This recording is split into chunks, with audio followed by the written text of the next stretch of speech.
Do not think that I have come to abolish the law or the prophets. I have come not to abolish, but to fulfill. The law and the prophets were central to Jewish life, tradition, and teaching. The law was the ethical commands of God that guided his people to a life of integrity and justice. The prophets spoke God's word, words of wisdom and challenge that were to guide the faithful closer to God. Together they were, for his beloved people, what God had spoken, to choose them and to lead them. But the scribes and the Pharisees by the day of Jesus had reduced these to academic prospects and means of control, devoid of the true spirit of the commandments which God has offered at opportunities.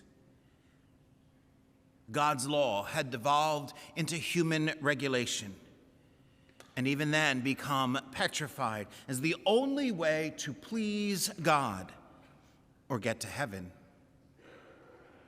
Jesus makes clear that his mission was not to reject or to abandon Israel, but to bring to completion all that God had promised to his people, to draw God's people closer to God and to one another, to offer the Father's love and mercy, to show us a God who is close, and a God who, guess what, loves us and loves us and loves us and loves us and never stops loving us. Jesus tells his disciples that their righteousness, their way of living or seeking to live in accord with God's will, must surpass the scribes and the Pharisees, for whom it was all and only about following the law. Jesus offered the fullness of the Jewish tradition, even as he provided something new, something deeper and more profound, the possibility of being close to, in a relationship with God. And in our gospel today, there are a series of contrasts in which Jesus compares his teaching with the received wisdom of tradition. You have heard that it was said, but I say to you. In each instance, the teaching of Jesus calls for a deeper interior spirit and more intense virtue, while at the same time upholding the tradition. One should seek to refrain from killing, and one should root out anger and seek reconciliation. One should be faithful and respectful in marriage, and that fidelity and respect should endure, without the bond of love ever being severed. One should be trustful, truthful, and avoid elaborate oaths and spin doctors.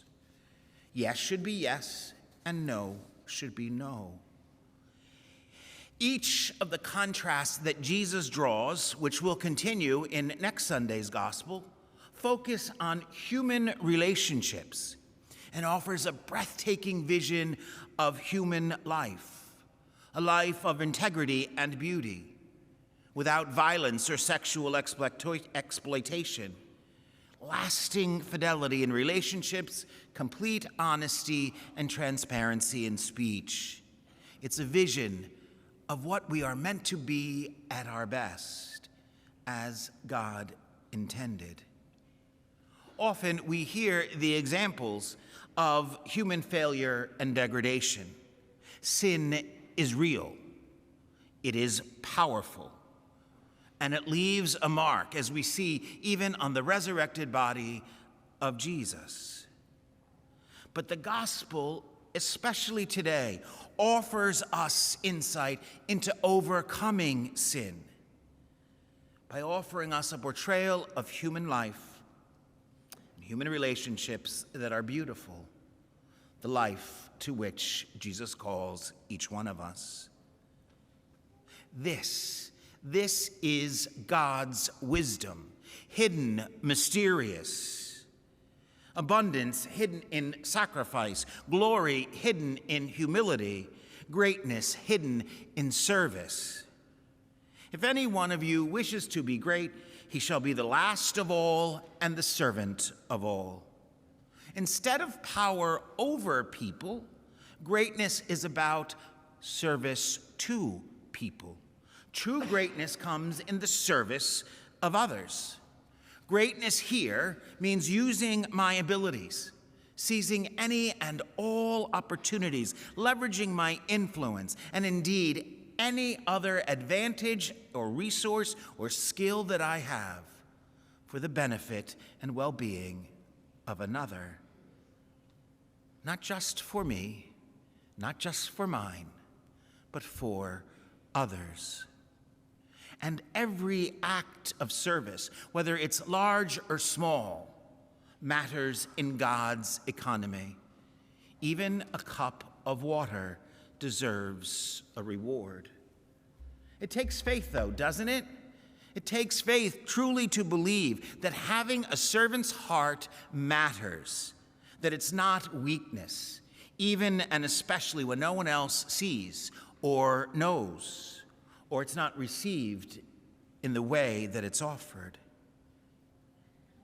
When Jesus talks about service, he is not talking about racking up brownie points, putting good works on deposit so we can call on God when we need something, or squeaking our way into heaven with the least amount of stress. Service, the kind of greatness that Jesus is speaking about, is something deeper, something far more profound, an attitude of the heart to be put into practice every day as each opportunity presents itself. But service, true service, is also something we must intentionally put in our hearts, on our schedules, something we must choose to do.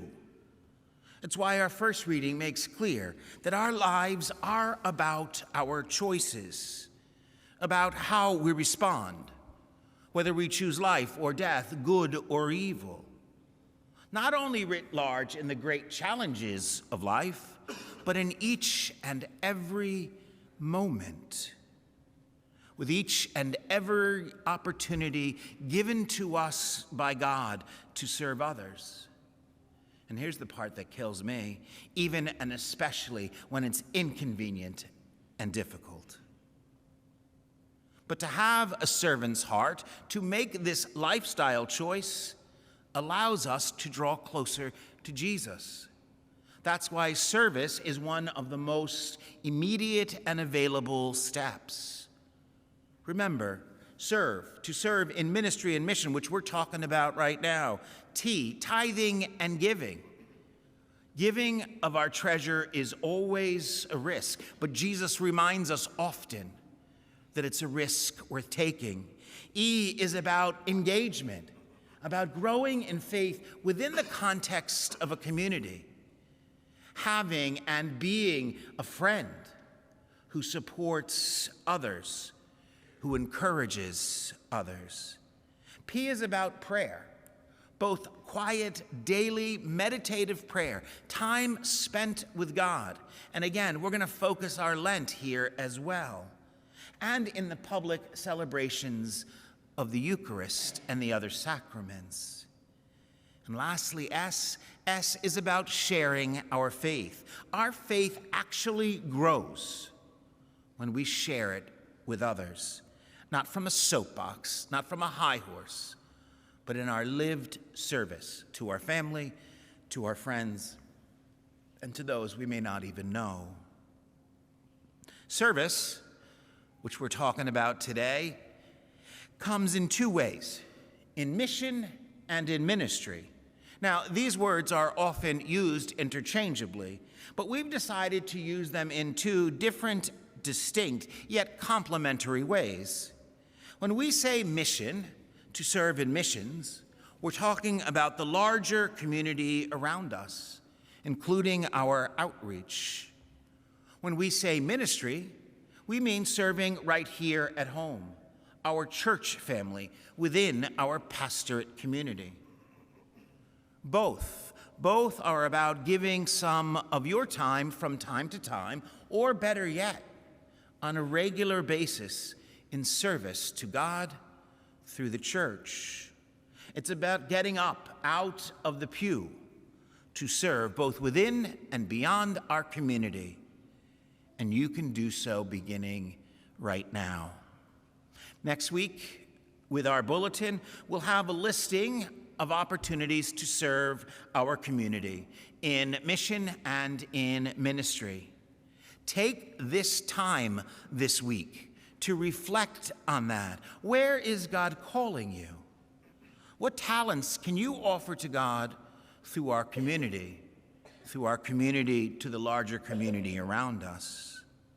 It's not about merely filling our needs, but about growing a servant's heart, about understanding and living God's wisdom, about choosing life and goodness, about drawing closer to God, about taking steps as a disciple. Remember, discipleship is all about following the Lord step by step on the path to greatness, following the Lord step by step in the direction of discipleship. A little bit more today than yesterday, a little bit more tomorrow than today. And in the process, uncovering and beginning to understand God's wisdom about what it means to live a greater, more successful life.